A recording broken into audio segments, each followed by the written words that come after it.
Ang lungsod ng New York ay buhay na buhay sa karaniwan nitong kaguluhan.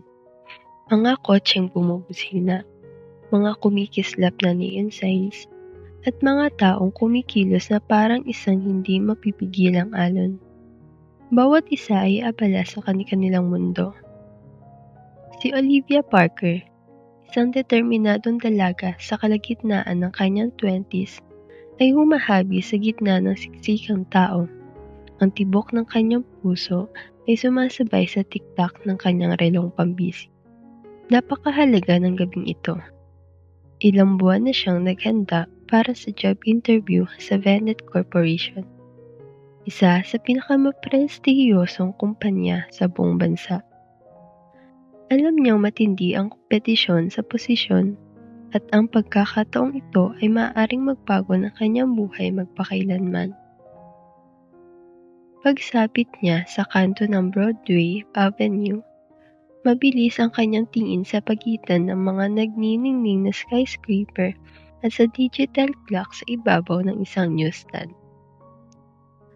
Ang interview niya ay naka-schedule sa ganap na 8 p.m. May oras pa siya kung magmamadali siya.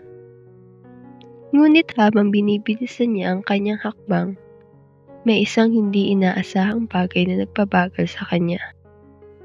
Isang lalaking nakaupo, nakasandal sa pader ng isang saradong cafe ang napansin niya. Guhit-guhit ang suot nitong coat.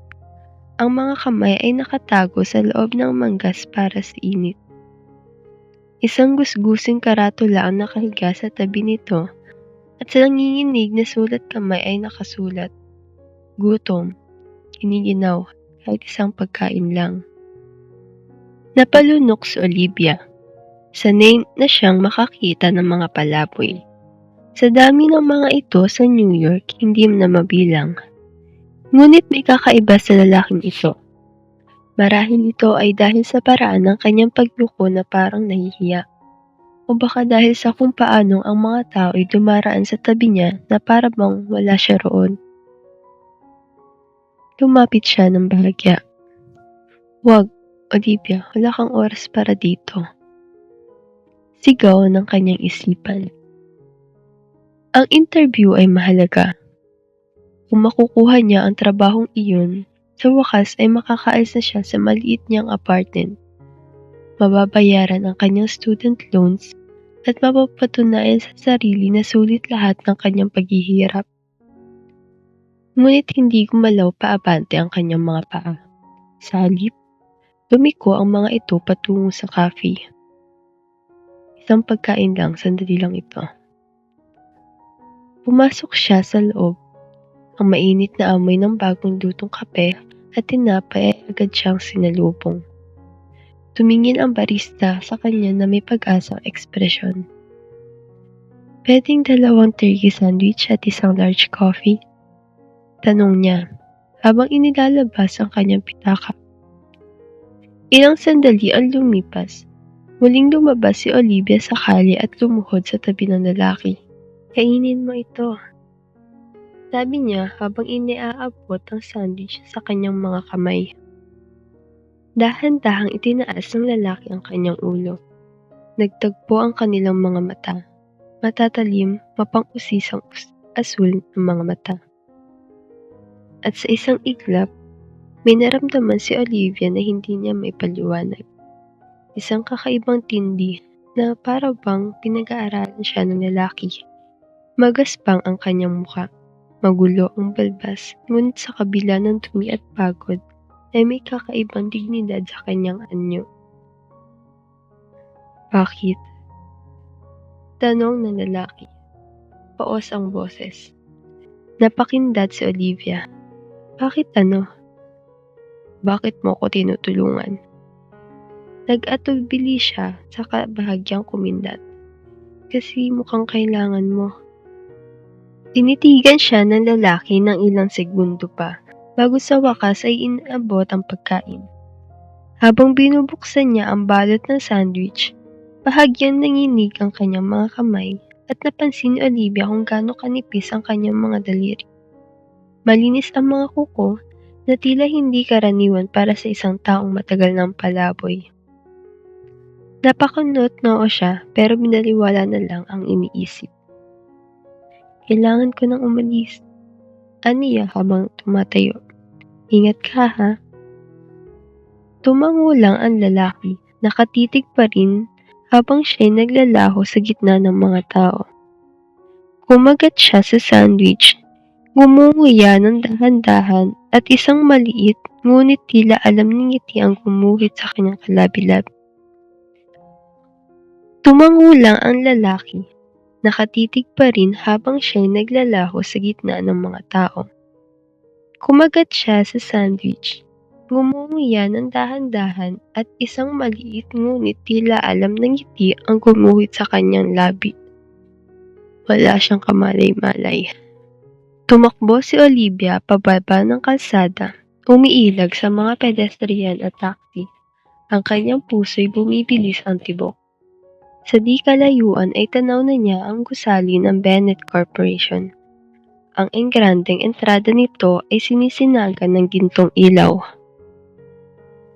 Alanganin na siya sa oras, pero maaari pa rin siyang umabot.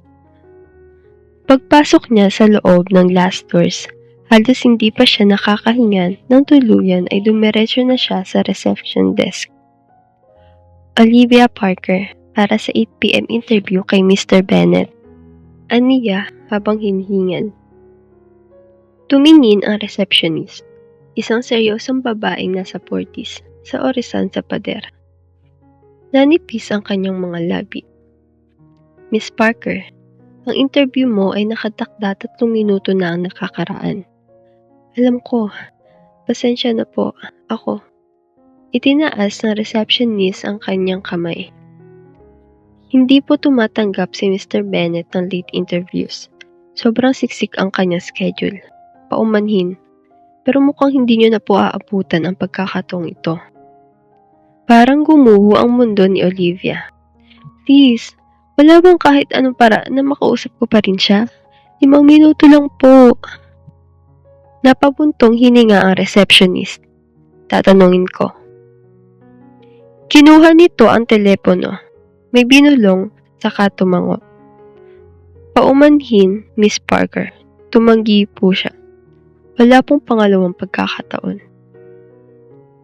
Isang malamig na alon ng pagkadismaya ang bumalot kay Olivia. Ito na yon, ang trabaho, ang oportunidad, ang kanyang kinabukasan. Nawala. Dahan-dahan siyang tumalikod at lumabas sa malamig na gabi. Masakit ang kanyang dibdib.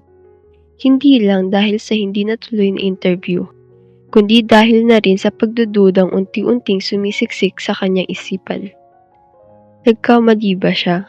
Dapat ba'y naglakad na lang siya at hindi pinansin ng lalaki? Namumuo ang luha sa kanyang mga mata pero pinilit niyang umiling. Hindi, ginawa niya ang tama. Kahit na ang kapalit ay lahat ng pinaghirapan niya. 3 araw ang lumipas at patuloy pa rin si Olivia sa pagbangon mula sa nangyari. Nagsipagpadala siya ng mga aplikasyon sa iba't ibang kumpanya, pero wala ni isa ang kasing promising nang nawala sa kanya. Hanggang sa isang kakaibang bagay ang nangyari. Isang email ang biglang pumasok sa kanyang inbox. Dear Miss Parker, you are invited to an exclusive networking event at Bennett Corporation headquarters. Formal attire required. RSVP immediately. Napatigil ang kanyang puso. Bennett Corporation. Ang parehong kumpanya kung saan siya nabigong umabot sa interview. Bakit siya iniimbitahan? Mabilis na uminit ang kanyang dibdib sa kaba at pagkalito. Kaagad siyang nag-reply. I will be attending. Pagsapit ng Biyernes ng gabi, dumating si Olivia sa engrandeng bulwagan ng Bennett Corporation. Napakagarbo na event. Mga chandelier na kristal, klasikal na musika, at mga taong halatang makapangyarihan sa mundo ng negosyo. Ngunit may isang lalaking agad kumuha ng kanyang pansin. Nakatayo sa gitna ng silid, matangkad, naka-dark suit, kumpiyansa ang tindig. Nang lumingon ito, napatigil ang hininga ni Olivia. Siya yun. Ang lalaking binigyan niya ng pagkain, pero sa halip na gusgusin, ngayon ay nakaayos ng perpekto. Neat na buhok, mamahaling suit, at isang presensyang puno ng authority. Bago pa niya tuluyang maproseso ang nangyari, lumapit ito sa kanya. Miss Parker, umaasa akong darating ka. Mabilis ang tibok ng puso ni Olivia. Sino siya? Anong nangyayari? Parang umikot ang buong silid habang nakatitig siya sa lalaking nasa harapan niya. Ang parehong lalaking tinulungan niya sa lansangan ilang araw lang ang nakalilipas. Pero ngayon, halos hindi niya ito makilala. Ang kanyang dating kupas at punit na kasuotan ay napalitan ng mamahaling itim na suot. Ang mukha nitong pagod at mabalahibo noon ay ngayon ay malinis, maayos at puno ng kumpiyansa. At ang parehong asul na matang dating puno ng pagod ay ngayon ay may ibang tingin. Parang may malalim na pagkakaalam. Napulunok si Olivia. Ikaw, CEO ka? Maamong tumawa ang lalaki. Oo, ako si Alexander Bennett. Akin ang kumpanyang ito. Parang nawala ng hangin si Olivia. Alexander Bennett. Ang lalaking desperado siyang mapahanga sa interview. Ang lalaking gustong-gusto niyang makausap noon pero tinanggihan siya dahil huli siya. Napailing siya, hindi makapaniwala. Paano? Hindi ko maintindihan. Nakaupo ka sa kalye, giniginaw, gutom. Binigyan lang ito ng pagkain. Anong ginagawa mo doon? Tinitigan siya ni Alexander ng ilang sandali bago sumagot. Bawat taon, nagkukubli ako bilang isang taong walang tirahan sa loob ng ilang araw. Ginagawa ko to para makita ang mundo sa ibang pananaw, para maintindihan kung anong pakiramdam na maging di nakikita. Pero higit sa lahat, ginagawa ko ito para makita kung sino talaga ang mga tao kapag akala nila walang nakatingin. Halos hindi may proseso ni Olivia ang kanyang sinabi. Iyon ba'y isang pagsubok? Mahina ang kanyang tinig. Tumango si Alexander. Oo, natutunan ko sa negosyo at sa buhay na ang tunay na pagkatao ay lumalabas hindi sa kung paano natin tinatrato ang mga taong makakatulong sa atin, kundi sa kung paano natin tinatrato ang mga taong sa tingin natin ay walang maibabalik. Naguguluhan pa rin si Olivia. Pero, paano naman ang interview ko? Tinanggihan ako. Napabuntong hininga si Alexander. Hindi ako ang tumanggi sa iyo, Olivia. Ang mga patakaran ng kumpanya ang siyang dahilan. Mahigpit ang proseso namin. Kapag nilabag ko iyon para sa isang tao, mawawala ang integridad ng buong sistema. Pero nakita ko ang lahat.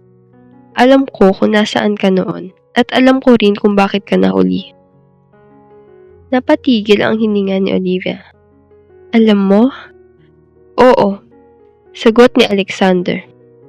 Gusto kong makita kung ano ang pipiliin mo, sabi ni Alexander. At ikaw, Olivia, pinili mo maging mabait kaysa maging ambisyosa. Gumawa ka ng desisyong karamihan ay hindi gagawin. Isinakripisyo mo ang sarili mong kinabukasan para sa kapakanan ng isang estranghero. Nabuo ang bukol sa kanyang lalamunan.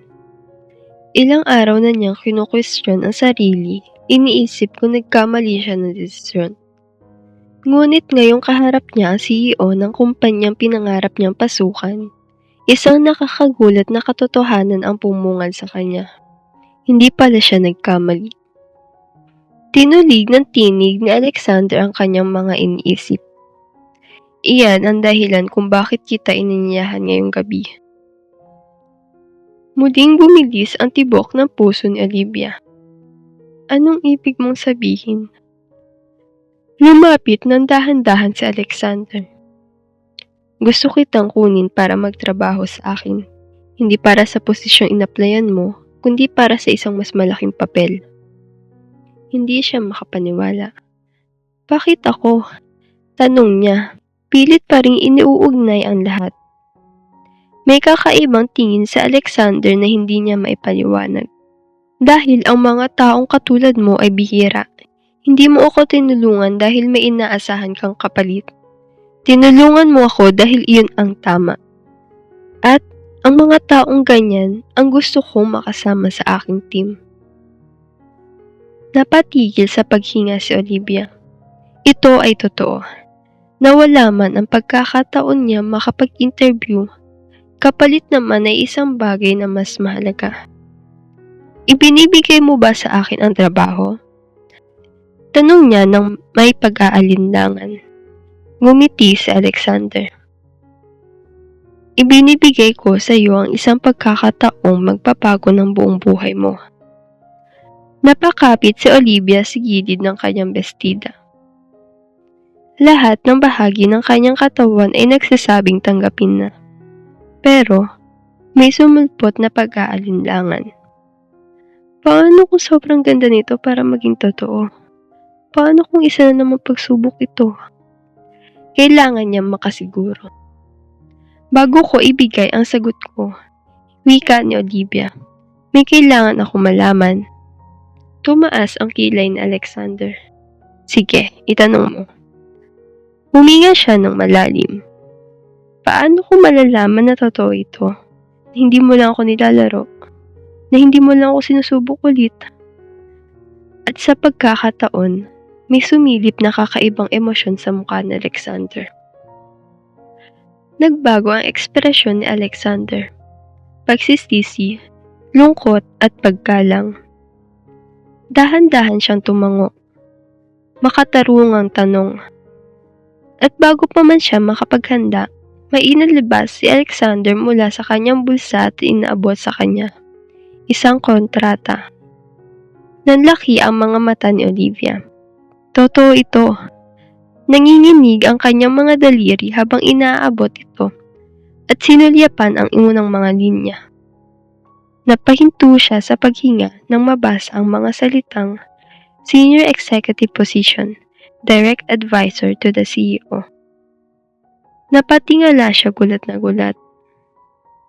Ito, hindi lang basta trabaho ito. Ngumiti si Alexander. Hindi nga, isa itong pagkakataon na makatrabaho ako mismo. Isa itong posisyon na iilan lamang sa buong mundo ang nabibigyan. Napakabilis ang tibok ng puso ni Olivia. Halos hindi siya makapag-isip. Ilang taon na niyang pinapangarap na makapasok sa Bennett Corporation. Pero kailanman, hindi niya naisip na ganito kataas ang posisyong iaalok sa kanya. Nanginginig ang kanyang mga kamay habang hawak ang kontrata. Nakatingin sa mga salitang nakabold, Senior Executive Position, Direct Advisor to the CEO, na para bang niloloko siya sa sobrang hindi makapaniwala. Nanuyo ang kanyang lalamunan. Bakit ako? Tanong niya, namumutla. Tumawa si Alexander, malumanay. Tinanong mo na naman. Kailangan niyang itanong. Ilang araw lang ang nakalipas ay isa lang siyang desperadong naghahanap ng trabaho. Nagmamadaling tumakbo sa mga kalye ng New York. Inaalala ang isang interview. Ngayon, isang senior position, direktang ugnayan sa CEO ng Bennett Corporation. Parang imposibleng totoo. Pwede ka naman pumili ng kahit sino. Wika ni Olivia.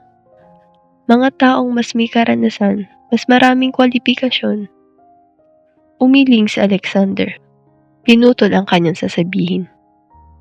Walang silbi ang kwalifikasyon kung walang mabuting pagkatao. Ipinulupot niya ang mga bisig.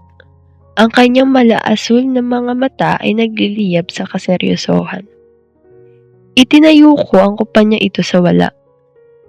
Nakita ko na ang pinakamagagaling na isipan bumigay sa ilalim ng pressure.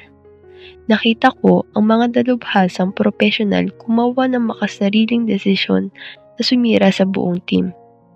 Pero ikaw, Olivia, Lumapit siya at naramdaman ni Olivia ang bigat ng kanyang mga salita, na para bang bumabaon sa kanyang kaluluwa. Gumawa ka ng tama kahit walang nakakakita. Nakatingin si Olivia kay Alexander. At sa wakas, tuluyang bumagsak ang bigat ng katotohanan sa kanya. Ito ay hindi tsamba. Hindi ito awa. Pinaghirapan niya ito. Hindi sa pamamagitan ng karanasan, kundi sa isang bagay na mas bihira. Integridad, habag, pagsasakripisyo. Napabuga siya ng hangin, nanginginig pa. Bumalik sa alaala niya ang gabing iyon. Ang malamig na hangin, ang amoy ng kape, ang estrangherong may gutom sa mga mata. Wala siyang ideya noon na ang simpleng sandaling iyon ang magbabago sa buong buhay niya. Kaya, anong sagot mo? Tanong ni Alexander. May alam na ngiti sa kanyang mga labi. Mabilis ang tibok ng puso ni Olivia. Ito ang lahat ng pinangarap niya. Ngunit sa kaloob-looban niya, may pabulong na tinig. Handa ka na ba talaga? Handa ba siya? Ito ay hindi lang basta trabaho. Isa itong paglukso sa di katiyakan. Pero naalala ni Olivia ang mga taong lumipas. Ang mga gabi nakatitig siya sa kisame. Nag-iisip kung may mararating ba siya sa buhay. At sa isang iglap, nawala ang takot. Itunuwid niya ang kanyang likod. Oo. Gumiti sa Alexander. Magaling. Iniabot niya ang kanyang mga kamay at tinanggap ito ni Olivia. Nararamdaman niya ang bigat ng bagong kinabukasan na unti-unting lumalapat sa kanya. Isang kinabukasan na hindi niya inaasahan, ngunit pinaghirapan niya sa pagiging mabuti. 6 na buwan ang lumipas. Si Olivia Parker ay nakaupo sa isang corner office na tanaw ang tanawin ng New York. Nakapatong ang kanyang mga kamay sa makintab na desk na gawa sa mahal na kahoy. Pinipintahan ng gininto ang paglubog ng araw ang lungsod sa mga kulay ng apoy at liwanag. Hanggang ngayon, hindi pa rin siya makapaniwala. Opisina niya ito. Nagbas ang kanyang telepono. Alexander Bennett, meeting in 10. Dalhin mo ang bagong proposal. Gumiti siya, dinampot ang folder, at tumakad papunta sa executive conference room. Habang naglalakad sa makinis at modernong pasilyo ng Bennett Corporation, binabati siya ng mga empleyado ng may paggalang. Ang parehong kumpanyang minsan siyang itinaboy, ngayon ay kinikilala siya. Nagbago ang buhay niya. Hindi dahil sa swerte, hindi dahil sa connection, kundi dahil sa isang malamig na gabi, pinili niyang maging mabuti kaysa maging ambisyoso. At sa huli, ibinigay sa kanya ng tadhana ang dalawa.